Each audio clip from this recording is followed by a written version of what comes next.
regresamos a tocar un tema, no mentiras, yo creo que yo siempre soy una fiel convencida que el tema de la ignorancia o no tener conocimiento frente a los temas, creo que nos evitaría tantos dolores de cabeza o por lo menos disfrutar de nuestros derechos, ni siquiera la de nosotros, de los niños, porque creo que esto es lo fundamental. Cuando dos personas deciden terminar su vida o su relación en pareja, pues y hay un niño de por medio, es el que se lleva siempre los platos rotos. Entonces creo que cuando uno tiene el conocimiento sobre causa, tanto mamá como papá, pues tienen que llevar un acuerdo feliz para que ese niño sea feliz. Hoy vamos a aprovechar y le damos la bienvenida a la doctora Catalina Cardoso, abogada en Derecho de Familia, y hoy vamos a hablar, como le dijimos en el inicio, con el derecho de alimento, que además es un tema muy amplio, pero hoy vamos a tratar de restringirlo para poder aclarar las dudas, las que más se puedan, aunque creo que van a quedar muchas por fuera, doctora. Pero bienvenida. Por supuesto, muchas gracias a Lucero y a ti también por la invitación, y me encantan estos espacios porque además de ser abogada litigante, soy docente. Para mí es súper importante lo que tú dices, que la gente conozca sus derechos,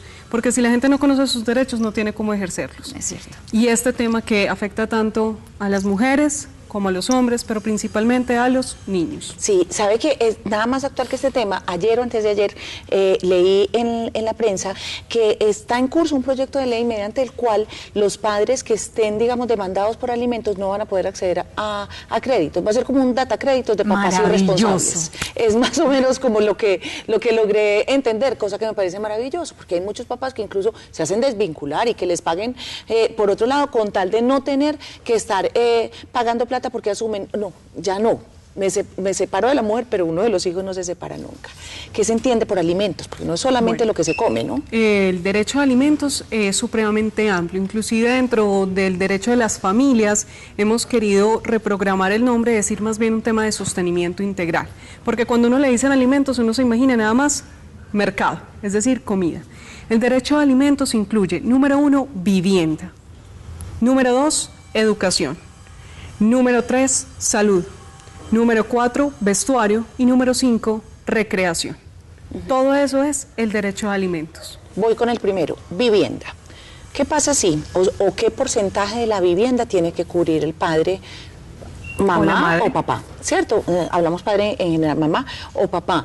Y si ese mamá o papá que quedó con la custodia del niño vuelve a tener una relación estable, a convivir con alguien, entonces esa obligación ya se pierde. O sea, sí, me explico. Muy importante las preguntas. Primero tenemos que aclarar que una cosa es cuando la vivienda es propia y cuando la vivienda está en arriendo.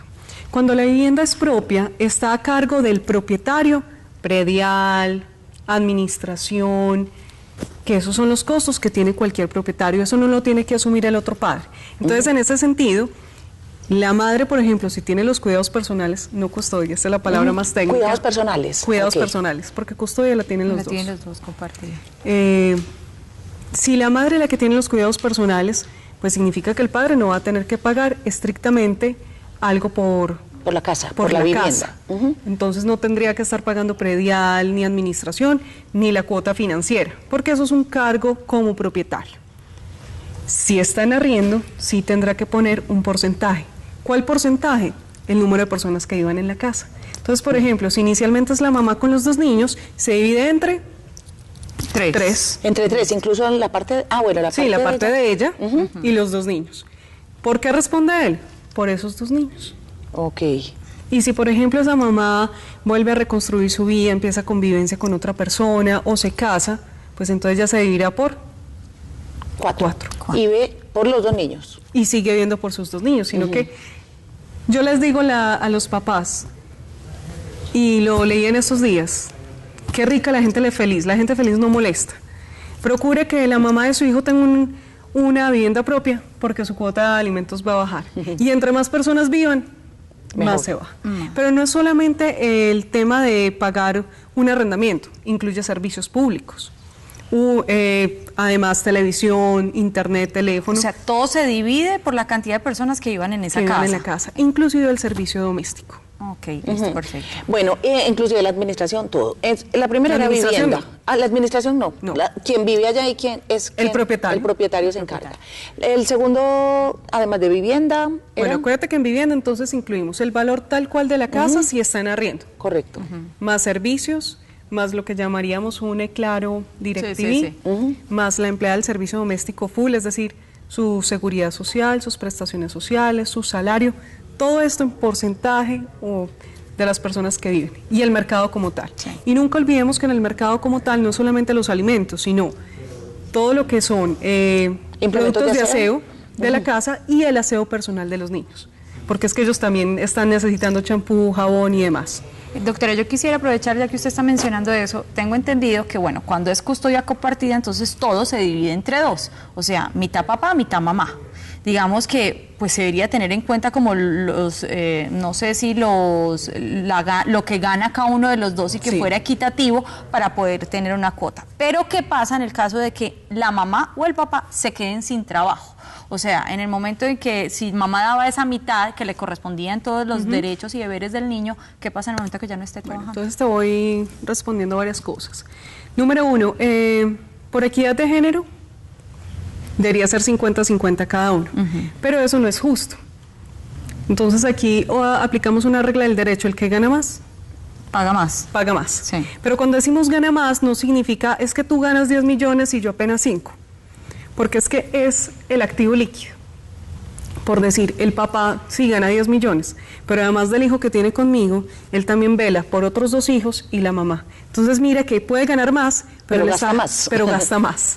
Entonces esos porcentajes hay que sacarlos de acuerdo a los ingresos y a los egresos. Sí. Pero mucho ojo con los egresos. No es como me sucedió alguna vez que el señor, tratando de eximirse de la cuota alimentaria, se llenó de gastos y se llenó de deudas y dijo, pero es que yo solamente tengo esto. No.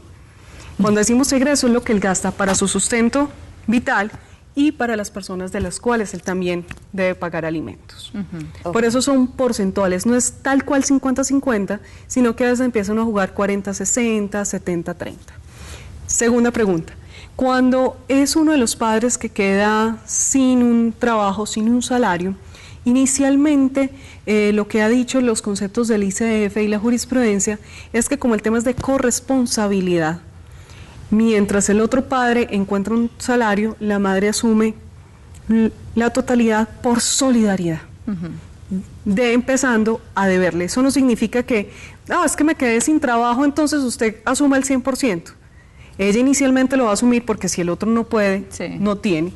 A lo imposible nadie está obligado, pero eso no significa que cuando él vuelva a conseguir empleo, no tenga algo que deber. Pero ya me preocupé, solidaridad. Entonces, si resulta que ese papá o esa mamá no quiere responder y no quiere ayudarle a ese papá que no está trabajando, entonces, ¿qué hace el que no es solidario?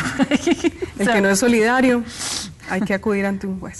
¿Se acude juez o está la instancia de la comisaría de familia? Bueno, inicialmente podríamos acudir a la comisaría de familia, muy eventualmente al ICF, si está vulnerado el derecho de un menor de edad, o ante el juez de familia. Sí. La idea es primero tratar de conciliar por ese tema de solidaridad. Yo les digo a los papás, estoy mal, habla primero con la mamá, no hay mejor defensa que la verdad. Estoy mal, estoy en esta situación, apóyame por lo menos 2 meses, que cuando yo vuelva a estar bien, te pago lo que te debo y volvemos a nuestro ritmo. Pero lo que vemos es otras situaciones. Y eso es de lado y lado. Este año la Corte Suprema de Justicia emitió una sentencia bien interesante donde dice 2 cosas. Primero, reitera que a todos se nos presume que ganamos un salario mínimo, entonces partimos de ahí. Y segundo, que las personas que tienen bienes, se asume que esos bienes son productivos y que de ahí tienen que sacar para pagar su cuota de alimentos. ¿Por qué? Porque teníamos el caso del señor, no, es que yo no tengo trabajo. Sí, pero tengo un montón de inmuebles, tenía un montón de bienes, ¿qué le dice la Corte? Póngalos a producir o venda. Claro, o no tiene un trabajo, digamos, formal, pero tiene una serie de ingresos que no ha formalizado. Exacto, vende algo, comercio informal y todo eso, y si gana, y uno los ve muchas veces gastando y dándose la gran vida, pero a veces por vengarse de la mujer, el que paga los platos rotos. A mí me gustaron mucho las palabras de una juez de Roldanillo Valle que decía, un padre amoroso nunca visita un juez. Un juzgado. Ay, totalmente de acuerdo. Está Gloria con nosotros en la línea. Claro que sí, Gloria. Hola, Gloria, bienvenida. Sí, buenas tardes. La doctora Catalina. Para la doctora. Sí, yo tengo un nietecito, él tiene ya 8 años, se llama Tobías. El papá no ha respondido nunca, el papá no lo conoce. El papá no conoce a Tobías y la mamá está oyendo a hacer pues sí que esas vueltas donde a ella le han dicho y no ha tenido pues ninguna respuesta. Ella ha tenido muchas ganas pues de demandar al papá, pero no tampoco sabe Pues le han dicho que él vive en Envigado y ha sido una persona pudiente, pero no, él nunca ha querido responder por Tobías. Desapareció del todo. Bueno, doña Gloria, te hago una Nosotros preguntita. somos los que vemos por él y la mamá que trabaja. Listo. Bueno, primero felicitaciones. En Colombia tenemos una cosa muy bonita, la solidaridad en la familia extensa. Tobías de pronto no tiene un papá, pero sí tiene dos mamás grandísimas y así va a crecer un niño lleno de amor. Primera El niño es muy pregunta. inteligente, ya va para cuarto. El niño es muy inteligente, gracias a Dios. Maravilloso. Te pregunto, ¿el papá ya lo reconoció o todavía no ha habido reconocimiento? Es que el papá sí pues cuando lo bautizaron, pero lo bautizaron y el papá se desapareció. Pero sí, en el todavía registro... tiene el apellido del papá. Sí lo tiene, o sea, en el registro Sí. civil de nacimiento aparece. Sí, sí. Bueno, entonces lo primero es que tenemos que hacer el primer proceso, que es fijar la cuota alimentaria. Ese proceso, como el papá está desaparecido, puedes iniciarlo directamente en el juzgado y hay muchos mecanismos de buscar al papá.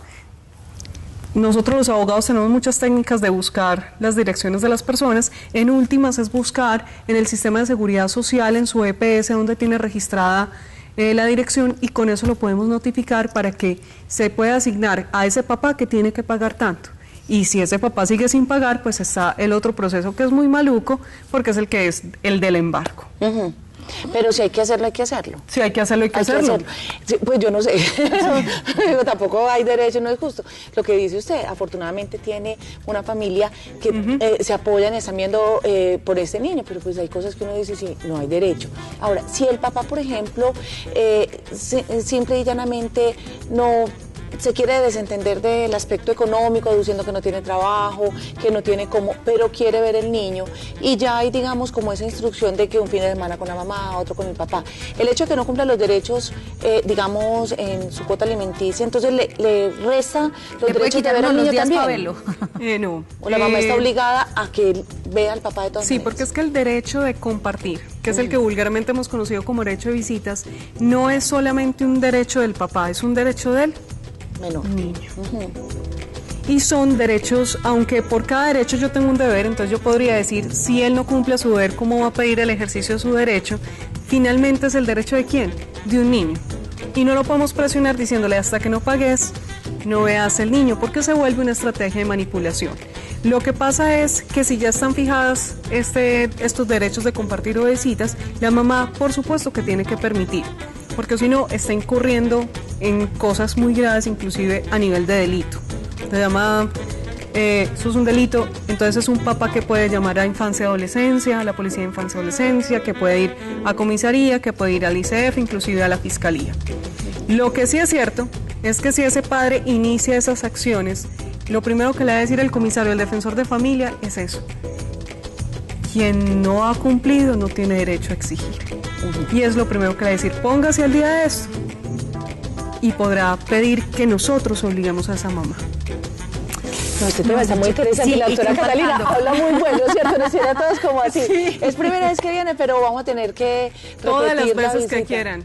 Todo lo que necesiten en cuanto al derecho de las familias, con todo amor vengo Además, aquí. porque me surgen inquietudes como cuando el niño ya no quiere ver el papá o no quiere ver a la mamá, entonces que está obligado a que se vaya, si no se quiere ir, ¿hasta qué edad ese niño tendría la posibilidad o la potestad de decir, es que yo no me quiero ir con mi papá y se ha tomado en cuenta? Hay muchas inquietudes frente al tema. Pero muchas. Y falta Olguita, que esa sí que tiene. Entonces, vea, doctora, hagamos algo. Por ahora vamos a decirle a nuestros televidentes cómo la ubican, si necesitan asesoría legal, alguna red social o algo como contactarla, y repetimos visita para que ampliemos Claro que este sí, consultorio. porque nos faltó hablar que incluye educación, que incluye vestuario, Sí, sí, que sí. incluye recreación, cómo es el tema de salud, mejor dicho, de esto hay mucho por hablar.